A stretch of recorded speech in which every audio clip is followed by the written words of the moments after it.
আসসালামু আলাইকুম প্রিয় দর্শক, ডক্টর ইউনূস সরকারের উপদেষ্টাদের বিশেষ করে ছাত্র প্রতিনিধি হিসেবে যারা ইউনূস সরকারের ক্যাবিনেটে রয়েছেন তারা নিশ্চিতভাবে সব ধরনের জবাবদিহিতার ঊর্ধ্বে। কোনো ধরনের বিতর্কের জায়গা থেকে কোনো ধরনের প্রশ্ন বা কৈফিয়তের ধার তারা ধারেন না, কেউ কৈফিয়ত চাওয়ার সাহসও সম্ভবত রাখেন না। রোববার হযরত শাহজালাল আন্তর্জাতিক বিমানবন্দরে সরকারের যুব ও ক্রীড়া এবং স্থানীয় সরকার বিষয়ক উপদেষ্টার ব্যক্তিগত লাগেজ থেকে যে গুলিভর্তি অস্ত্রের ম্যাগাজিন উদ্ধার করা হলো তাকে কেউ কোনো ধরনের কোনো প্রশ্ন করতে পারেননি, কোনো ধরনের জিজ্ঞাসাবাদের মুখোমুখিও হতে হয়নি।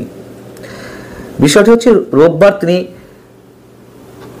টার্কিশের উদ্দেশ্যে মরক্কোগামী একটি ফ্লাইট ছিল, সেই ফ্লাইটে তার টার্কিশে যাওয়ার কথা।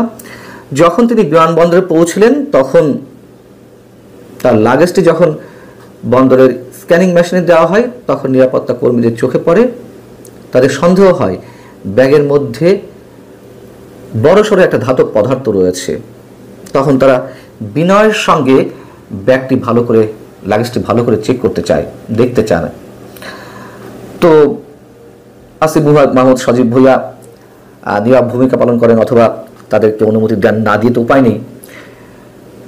তখন লাগেজটি খুব ভালো করে চেকিংয়ের পর ম্যানুয়ালি তারা সেখান থেকে গুলিভর্তি অস্ত্রের একটি ম্যাগাজিন উদ্ধার করেন।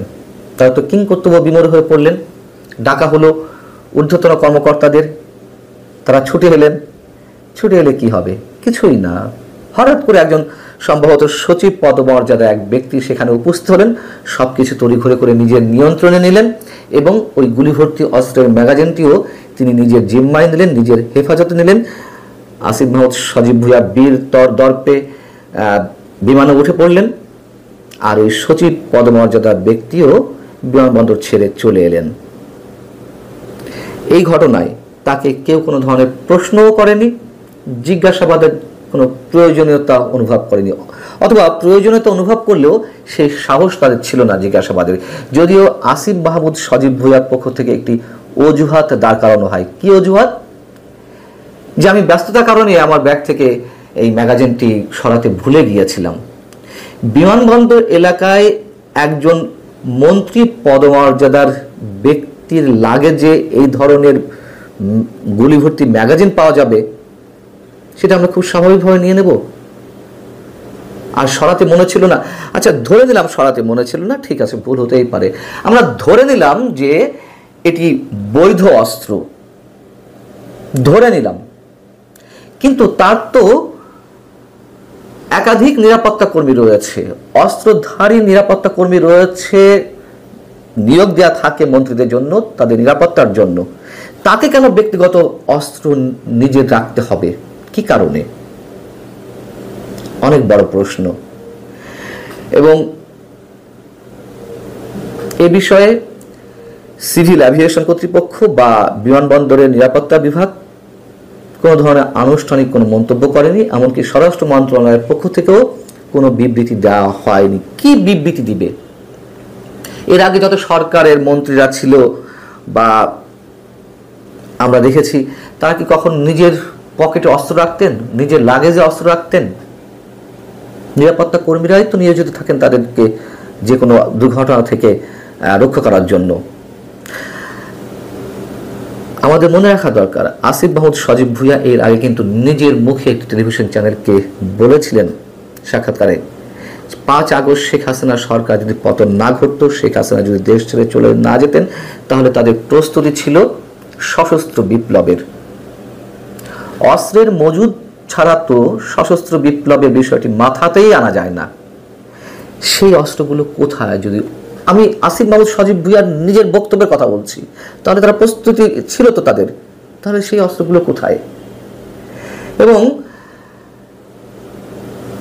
পুলিশের যে অস্ত্রগুলো লুট হলো, আইন শৃঙ্খলা রক্ষাকারী বাহিনী কি একটা অস্ত্র উদ্ধার করতে পেরেছে? সব বাদ দিলাম, এই আসিফ মাহমুদ সজীব ভুঁইয়া তিনি তো কম বিতর্কে জন্ম দেননি এই 10 মাসে। এর আগে তিনি হেলিকপ্টার ছাড়া চলতেই পারেন না, তার নাম তো হয়ে গেল হেলিকপ্টার উপদেষ্টা। উত্তরবঙ্গের একটি জেলায় কয়েকটি উপজেলা পাশাপাশি, সেই উপজেলাগুলো সফর করতে গিয়ে তিনি অসংখ্যবার হেলিকপ্টার ব্যবহার করেছেন। তার বক্তব্য অনুযায়ী তিনি 6 বার হেলিকপ্টার ব্যবহার করেছেন।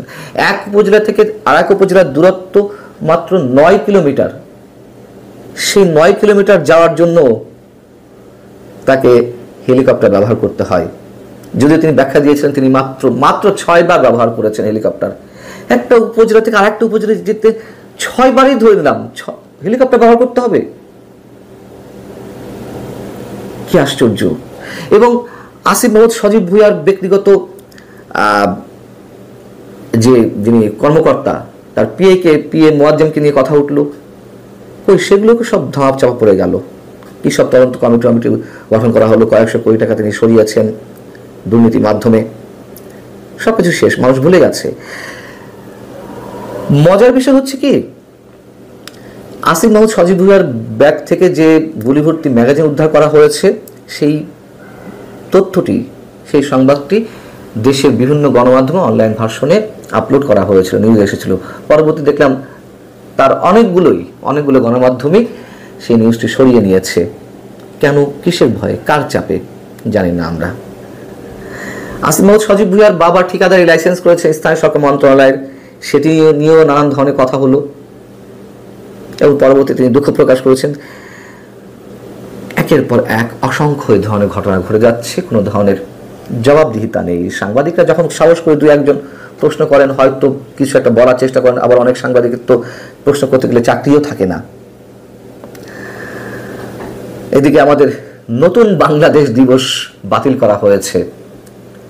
প্রধান উপদেষ্টা ডক্টর মোহাম্মদ ইউনূসের অনেক শখ ছিল, স্বপ্ন ছিল যে এরকম একটি দিবস ঘোষণা করা হবে, যে নতুন বাংলাদেশের জনক সম্ভবত তিনি হবেন, তাকে ঘোষণা করা হবে। কিন্তু তার নিয়োগকৃত ছাত্ররা তার বক্তব্য অনুযায়ী যখন প্রচন্ড প্রতিবাদ করলো, তখন বাধ্য হয়ে সরকারকে সেখান থেকে পিছু হটতে হলো। কি একটা অসাধারণ বিষয়, প্রজ্ঞাপন জারি করা হলো 8 আগস্ট নতুন বাংলাদেশ দিবস। এমন এক বাংলাদেশ আমরা নতুন পেয়েছি যেখানে মততন্ত্র ছাড়া আর কিছুই নতুন কিছু আসেনি, এটি মানুষের অভিযোগ। এবং এই ছাত্র উপদেষ্টা চাইলে তো ডক্টর মোহাম্মদ ইউনূসকে সরিয়ে ফেলতে পারে, প্রমাণিত সত্য। তিনি সহজে এই ছাত্র উপদেষ্টাদের বিরুদ্ধে কিছু বলেন না। যেই এক্সাম্পলটি আমাদের সামনে আসিফ মাহমুদ সজীব ভুঁইয়ার ক্ষেত্রে স্থাপিত হলো, যে দৃষ্টান্তটি, সেক্ষেত্রেও নিশ্চয়ই সরকারের তেমন কোনো বক্তব্য থাকবে না, এটাই স্বাভাবিক। ভালো থাকুন সবাই, আল্লাহ হাফেজ।